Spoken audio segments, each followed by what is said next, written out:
Debate में आ चुके हैं। वीरेंद्र जी, स्वागत आपका। ये एक बड़ा पॉलिटिकल रिस्क उठाया था उत्तर प्रदेश के मुख्यमंत्री ने। हो सकता है कि इसको दिल्ली स्वीकार न करता, पॉलिटिकल आइडियोलॉजी स्वीकार न करती, मात्र संगठन न स्वीकार करता, बट फाइनली मैं देख रहा हूं, अभी परसों मैंने आरएसएस के डिप्टी चीफ की प्रेस कॉन्फ्रेंस देखी, तो मैं इस नतीजे पे पहुंचा कि फाइनली योगी की लाइन ही बीजेपी की लाइन है और भविष्य की बीजेपी की भी यही लाइन होगी। क्या आप इससे सहमत हैं? देखिए, योगी एक भाजपा के हिंदुत्व का राष्ट्रीय स्तर का चेहरा है।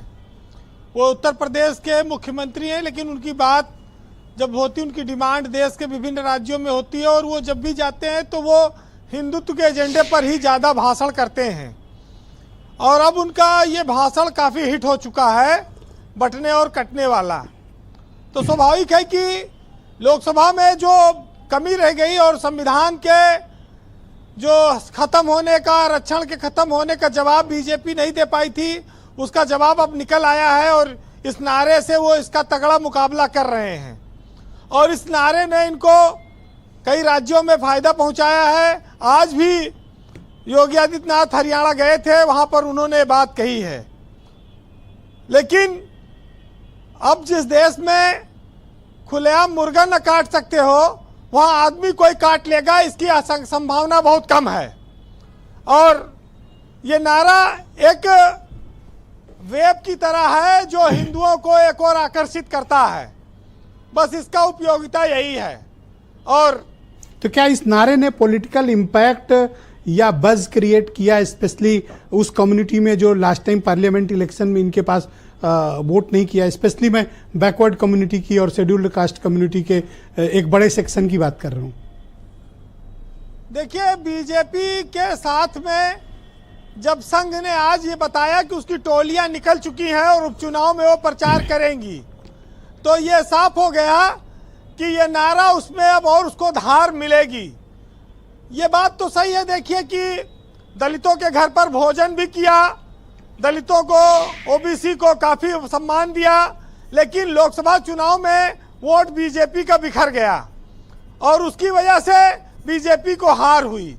उसकी वापसी कैसे हो? क्योंकि एक तो जो लोग कमजोर हैं, जिनके पास संसाधनों का अभाव है, उन्हीं को जोड़ के तो एकजुट करना है। उसमें ओबीसी भी है और दलित भी हैं। और बीजेपी की जो लाभार्थी की योजनाएं थी, उसके बावजूद लोग बिखर गए। तो अब धर्म ही एक रास्ता है जिसके माध्यम से सबको एक साथ लाया जा सकता है जी। वैसे ये बहुत बड़ा नारा है, क्योंकि देश की आजादी के बाद से इतना बड़ा नारा शायद कभी आया नहीं होगा।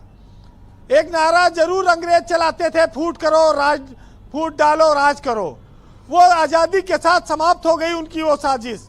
लेकिन जब धार्मिक एजेंडे की बात आई आज, तो इसमें बहुत बड़ा एक डिवीजन दिखता है और ये हिंदुओं को एकजुट होने का बात कहता है ये नारा।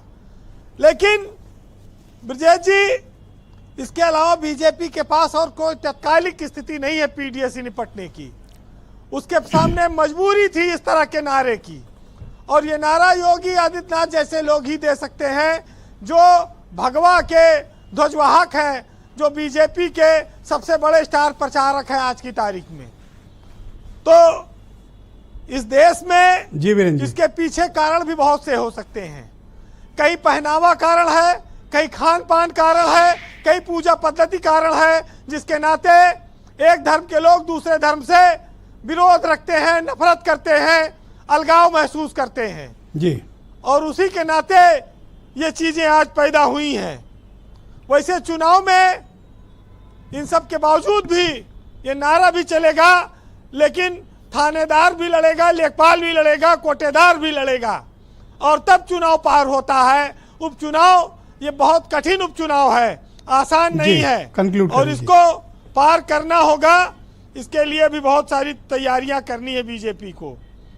वैसे निषाद भी कह रहे हैं कि अगर निषाद नहीं होगा तो आने वाले वक्त में नैया पार नहीं होगी। सब अपनी अपनी इम्पोर्टेंस को बताते हैं। खेवानार जी दिख नहीं रहे इधर कई दिन से।